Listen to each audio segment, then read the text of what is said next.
Shalom, salam sejahtera bagi kita semua. Saudaraku yang kasih Tuhan, senang kita bisa berjumpa kembali. Hari ini kita akan bersama-sama merenungkan firman Tuhan. Firman Tuhan hari ini terambil dari kitab Yosua pasal yang kelima, ayat 1 sampai dengan ayat yang ke-12. Ini merupakan kelanjutan dari pembelajaran kita minggu lalu, di mana kita sudah membahas banyak hal tentang bagaimana bangsa Israel memasuki tanah Kanaan. Dan minggu lalu kita sudah melihat bagaimana mereka menyeberangi sungai Yordan dan bagaimana mereka membuat sebuah tugu peringatan untuk mengenang karya Tuhan yang luar biasa ketika mereka memasuki tanah Kanaan. Nah, hari ini kita sampai pada peristiwa penyunatan dan hari raya Paskah di Gilgal. Iya, itu judul yang diberikan oleh LAI, Lembaga Alkitab Indonesia. Saya akan membacakan ayat-ayat ini bagi kita semua. Silakan saudara menyimak dalam Alkitab masing-masing. Demikian bunyi firman Tuhan. Ketika semua raja orang Amori di sebelah barat sungai Yordan dan semua raja orang Kanaan di tepi laut mendengar bahwa Tuhan telah mengeringkan air sungai Yordan di depan orang Israel, sampai mereka dapat menyeberang, tawarlah hati mereka dan hilanglah semangat mereka menghadapi orang Israel itu. Pada waktu itu berfirmanlah Tuhan kepada Yosua, buatlah pisau dari batu dan sunatlah lagi orang Israel itu untuk kedua kalinya. Lalu Yosua membuat pisau dari batu dan disunatnya lah orang Israel itu di bukit kulit katan. Inilah sebabnya Yosua menyunat mereka. Semua orang yang keluar dari Mesir, yakni yang laki-laki, semua prajurit telah mati di padang gurun di tengah jalan setelah mereka keluar dari Mesir. Sebab semua orang yang keluar dari Mesir itu telah bersunat, tetapi semua orang yang lahir di padang gurun dalam perjalanan sejak keluar dari Mesir belum disunat. Sebab 40 tahun lamanya orang Israel itu berjalan melalui padang gurun sampai habis seluruh bangsa itu, yakni prajurit yang keluar dari Mesir, yang tidak mendengar firman Tuhan. Kepada mereka itu Tuhan telah bersumpah bahwa Ia tidak akan mengizinkan mereka melihat negeri yang dijanjikan Tuhan, dengan bersumpah kepada nenek moyang mereka akan memberikannya kepada kita, suatu negeri yang berlimpah-limpah susu dan madunya. Tetapi anak-anak mereka yang telah dijadikannya ganti mereka itulah yang disunat Yosua, sebab mereka belum bersunat, karena mereka tidak disunat dalam perjalanan. Setelah seluruh bangsa itu selesai disunat, maka tinggallah mereka di tempatnya masing-masing di perkemahan itu sampai mereka sembuh. Dan berfirmanlah Tuhan pada Yosua, hari ini telah kuhapuskan celah Mesir itu daripadamu. Itulah sebabnya nama tempat itu disebut Gilgal sampai sekarang. Sementara berkemah di Gilgal, orang Israel itu merayakan Paskah pada hari yang ke-14 bulan itu, pada waktu petang di dataran Yeriko. Lalu pada hari sesudah Paskah mereka makan hasil negeri itu, yakni roti yang tidak beragi dan berti gandum pada hari itu juga. Lalu berhentilah mana itu pada keesokan harinya setelah mereka makan hasil negeri itu. Jadi orang Israel tidak beroleh mana lagi, tetapi dalam tahun itu mereka makan yang dihasilkan tanah Kanaan. Sungguh luar biasa pembacaan firman Tuhan hari ini. Tema kita, Tuhan bertanggung jawab atas umatnya. Sekali lagi tema kita, Tuhan bertanggung jawab atas umatnya. Di bawah tema besar, hidup dalam penyertaan Tuhan. Jadi kitab Yosua ini saya berikan tema hidup dalam penyertaan Tuhan. Dan hari ini kita melihat tentang Tuhan bertanggung jawab atas umatnya. Saudara yang kasih Tuhan Yesus, hari-hari ini begitu sulit bagi kita semua. Bukan hanya kita yang ada di Indonesia, tetapi seluruh dunia mengalami kesulitan yang luar biasa. Karena pandemi corona ini memberikan dampak yang sangat luar biasa secara kesehatan, secara ekonomi, dan semua hal, pendidikan, semua mengalami dampak dari pandemi corona ini. Dan tentu hari-hari ini sangat sulit. Banyak orang di PHK, usaha-usaha mengalami kemunduran, bahkan tidak sedikit yang bangkrut. Iya, pekerjaan-pekerjaan sulit didapat, Ya, sepertinya ke depan ini kita tidak punya masa depan. Banyak orang mulai mengeluh, banyak orang mulai bingung dengan keadaan ini. Bagaimana dengan saudara dan saya? Apakah kita juga akan bingung? Apakah kita akan cemas, stres, atau bagaimana? Firman Tuhan hari ini mengingatkan kita bahwa Allah yang menyertai kita adalah Allah yang bertanggung jawab atas umatnya. Apa buktinya, saudara Tuhan Yesus? Kita akan melihat satu persatu. Ada dua hal yang menjadi bukti bagi bangsa Israel bahwa Allah itu adalah Allah yang bertanggung jawab. Yang pertama, musuh mereka ditaklukkan. Iya. Jadi musuh-musuh mereka ditaklukkan. Dalam pembacaan tadi, dalam ayat yang pertama dikatakan bahwa semua raja orang Amori di sebelah barat sungai Yordan dan semua raja orang Kanaan tepi laut mendengar bahwa Tuhan telah mengeringkan air sungai Yordan di depan orang Israel sampai mereka dapat menyeberang. Tawarlah hati mereka dan hilanglah semangat mereka menghadapi orang Israel. Jadi sebelum mereka berperang mereka sudah takut. Ya, sebelum mereka menghadapi orang Israel mereka sudah takut. Mereka sudah takluk. Karena apa? Karena Tuhan yang membuat hati mereka menjadi takluk. Peristiwa sungai Yordan yang dahsyat itu, di mana sungai yang meluap tiba-tiba menjadi kering karena Tuhan menahan air yang di hulu sehingga tidak bisa mengalir ke bawah. Sehingga bangsa Israel bisa menyeberang di tempat yang kering. Padahal saat itu air sedang meluap, artinya sedang terjadi banjir. Iya, sehingga secara manusia tidak mungkin dilalui, tetapi oleh kuasa Tuhan bangsa Israel bisa melalui tempat itu dengan luar biasa, dengan aman, karena tempat itu menjadi kering. Nah, terkasih Tuhan Yesus, Tuhan bertanggung jawab atas umatnya. Tuhan yang membawa bangsa ini keluar dari Mesir. Ya, tidak membiarkan bangsa ini begitu saja. Tuhan bertanggung jawab membuat mereka bisa menduduki tanah Kanaan.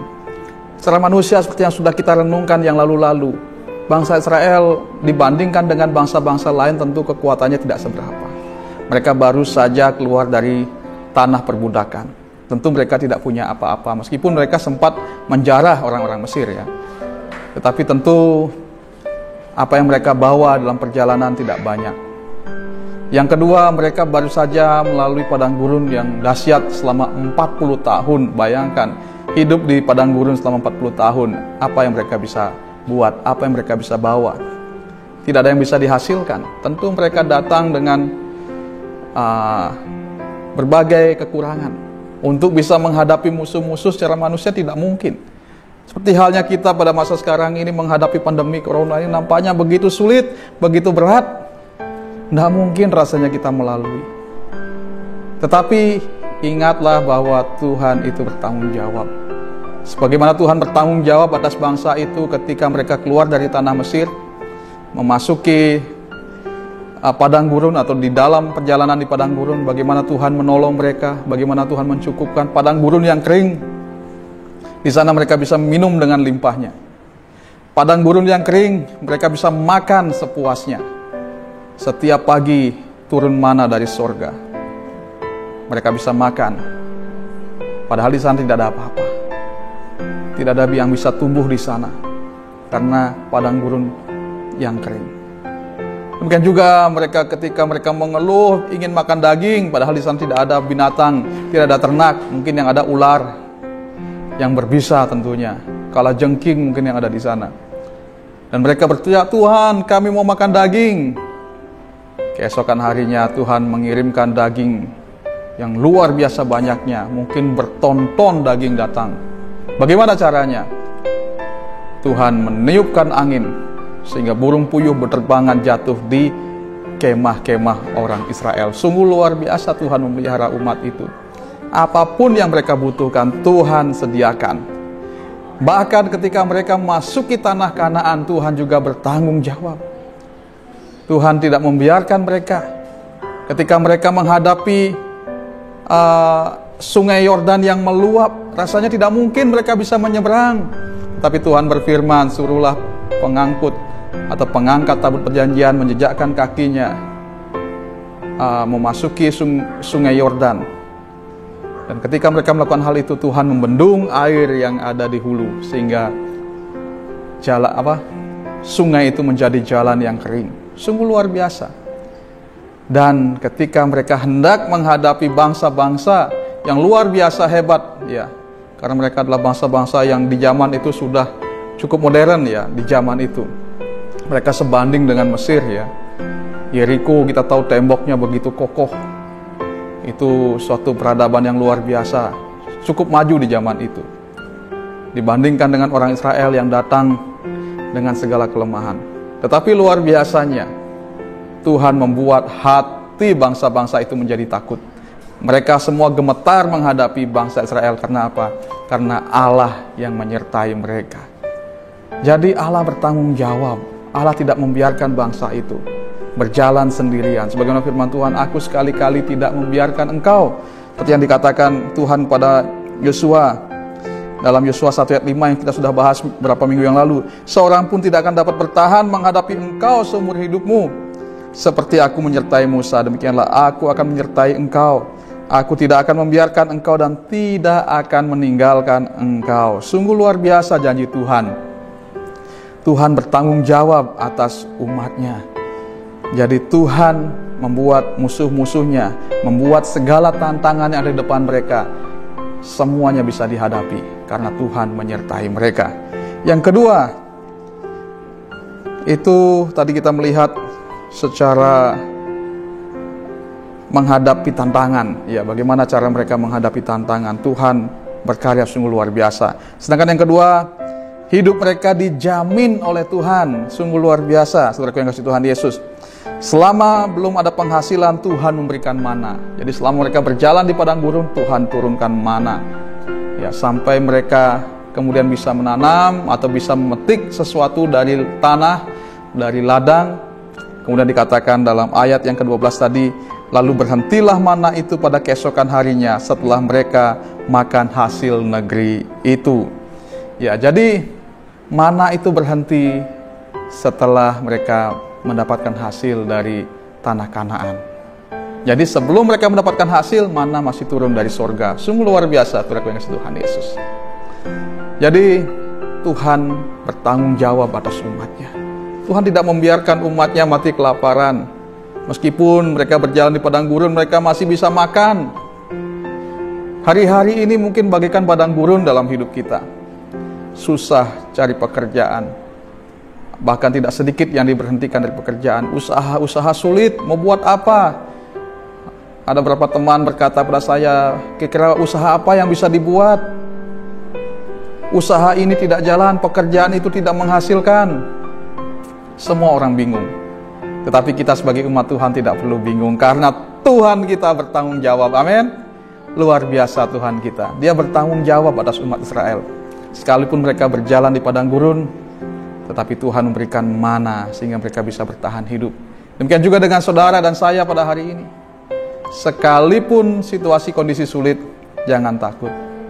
Burung di udara dia beri makan. Apalagi kamu, kata Tuhan. Tuhan berkuasa mencukupkan segala kebutuhan kita. Jangan takut. Kalau yang pertama tadi, kita jangan takut terhadap musuh apapun, terhadap tantangan apapun, pandemi corona sekalipun. Asal kita mengikuti protokol kesehatan dan kita sudah berusaha untuk menjaga diri dengan baik, ya selebihnya itu karya Tuhan. Tuhan berkuasa untuk melepaskan kita dari pandemi corona ini. Dan secara ekonomi juga, secara kebutuhan kita juga, Tuhan berkuasa menyediakan apapun yang kita perlukan, bahkan di masa sulit sekalipun. Saya teringat beberapa tahun lalu saya sakit keras.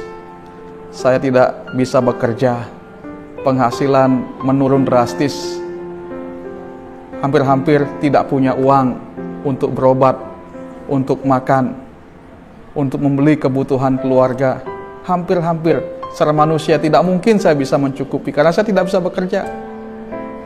Penghasilan saya menurun drastis. Saya berhenti dari pelayanan saya karena tidak bisa bekerja, karena tidak bisa melayani dengan baik. Tetapi Tuhan tidak membiarkan saya kelaparan, apalagi meminta-minta. Tuhan berkaya dengan luar biasa.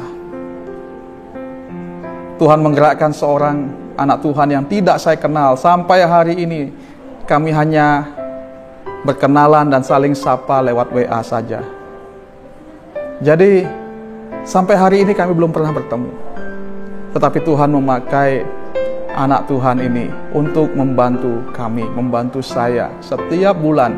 Padahal beliau tidak tahu kalau saya sedang sakit, karena saya tidak pernah bilang saya sakit. Tetapi Tuhan menggerakkan hatinya untuk mensupport saya. Bahkan ada teman-teman yang Tuhan gerakkan untuk mendukung. Ya, sehingga setiap hal yang saya perlukan bisa tercukupi. Setiap hal yang saya perlukan semua tidak pernah kurang. Ya. Tidak pernah tidak, ya, semua bisa ada, bisa tercukupi. Sungguh luar biasa Tuhan. Dan ketika saya sudah mulai bekerja, saya sudah bisa mendapatkan penghasilan yang baik, bisa mencukupi keluarga. Dan sejak itu, sahabat ini atau anak Tuhan ini berhenti mengirimkan. Ya, saya tidak pernah mengatakan tentang hal itu, tapi luar biasanya ketika saya sudah bekerja, sudah kembali normal lagi, saya bisa mengajar, saya bisa melayani.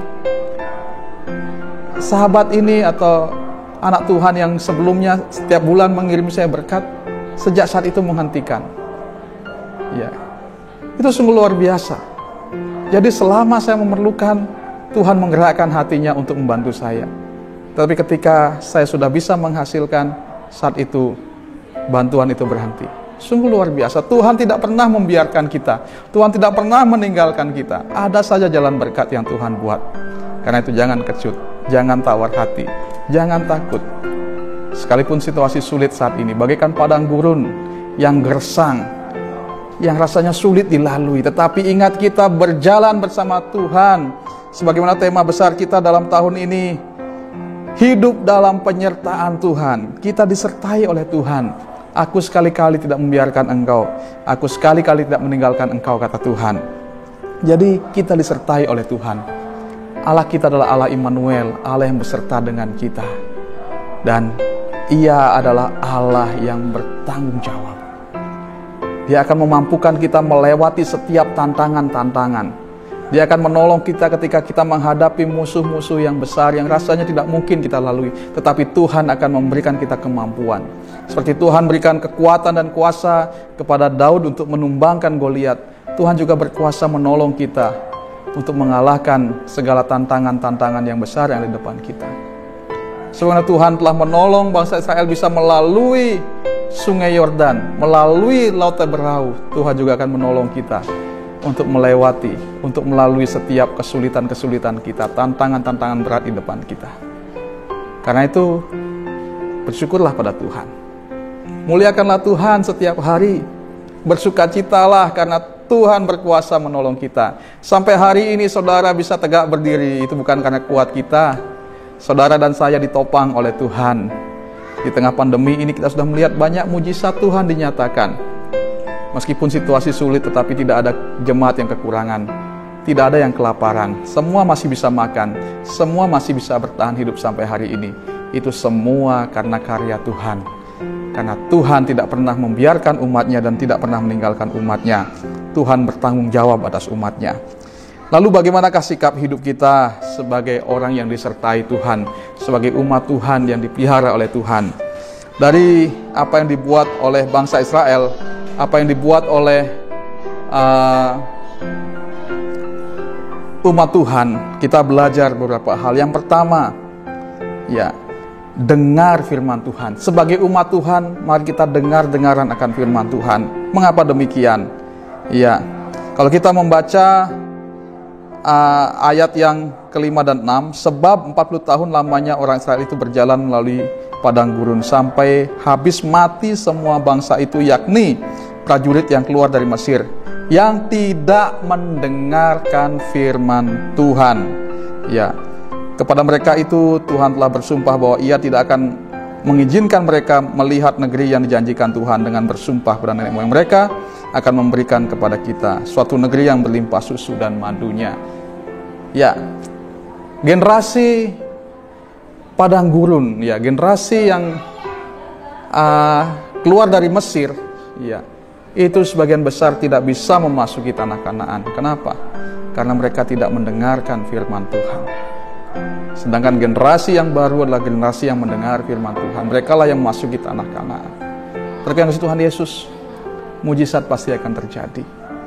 Kuncinya adalah dengar firman Tuhan, pegang janji Tuhan, percayai firman Tuhan, taati firman Tuhan. Jangan kita berjalan menurut kehendak kita sendiri. Percaya sama Tuhan.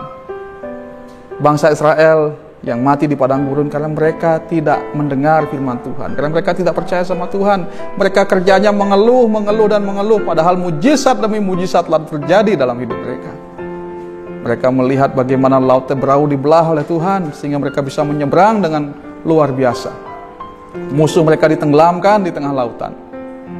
Ketika mereka tidak ada air, Tuhan memberikan air. Ketika air pahit, Tuhan ubah menjadi manis. Ketika mereka tidak ada makanan, Tuhan kirimkan mana. Ketika mereka minta daging, Tuhan kirimkan daging. Frekuensi Tuhan. Tetapi mereka tetap tidak percaya. Mereka tidak mendengar firman Tuhan. Mereka seringkali bersungut-sungut dan marah kepada Tuhan. Marah kepada Yosua hamba Tuhan. Marah kepada Musa hamba Tuhan itu. Sehingga Tuhan tidak mengizinkan mereka masuk ke tanah Kanaan. Terkasih Tuhan Yesus, kita adalah orang-orang yang melihat kuasa dan kemurahan Tuhan. Karena itu percaya pada Tuhan. Taati firman Tuhan, pegang teguh janji Tuhan. Dan hiduplah sesuai dengan kebenaran firman Tuhan. Dengar firman Tuhan dalam kehidupan kita. Apapun itu, ikuti, taati, lakukan, percayai setiap janji Tuhan. Maka kita akan melihat mujizat-mujizat Tuhan. Itu kunci yang pertama, bagaimana kita hidup dalam penyertaan Tuhan. Karena Tuhan senang pada orang yang mendengar firman Tuhan. Ya. Maria dipuji Tuhan karena apa? Karena dia duduk mendengar firman Tuhan. Tuhan berkata, saudaraku, saudara-saudaraku atau ibuku adalah mereka yang mendengar firman Tuhan. Jadi penting sekali kita mendengar firman Tuhan. Lalu yang kedua, hal yang tidak kalah pentingnya adalah hidup dalam kekudusan. Ya, sunat adalah lambang bagaimana kita memutuskan segala kenajisan, segala hal yang tidak baik.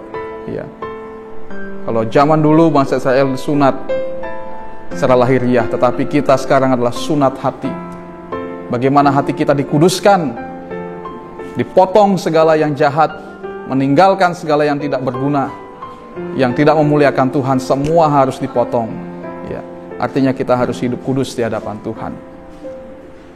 Firman Tuhan berkata, bukan tangan Tuhan kurang panjang untuk menolong, bukan telinganya kurang tajam untuk mendengar, tetapi yang menjadi penghalang antara engkau dan Allahmu adalah segala dosamu dan segala kesalahanmu.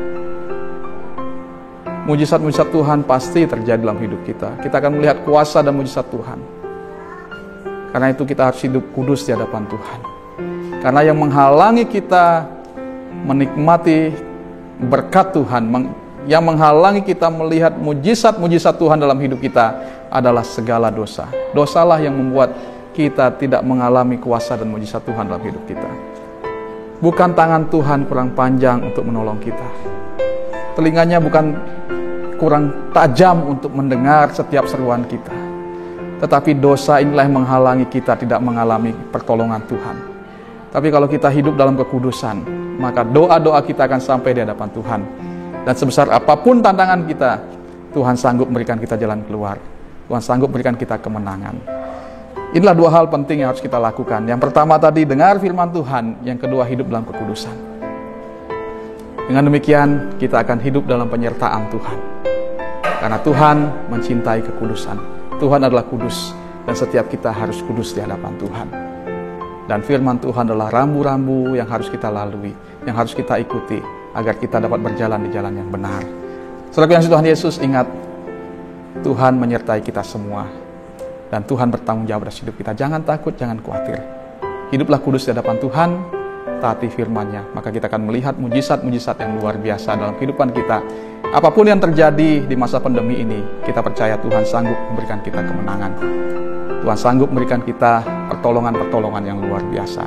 Tuhan Yesus memberkati kita melalui firman ini, kiranya kita semakin dikuatkan, diteguhkan. Tuhan memberkati kita. Salam sejahtera bagi kita semua. Sampai jumpa dalam beritaan firman berikutnya. Tuhan memberkati kita.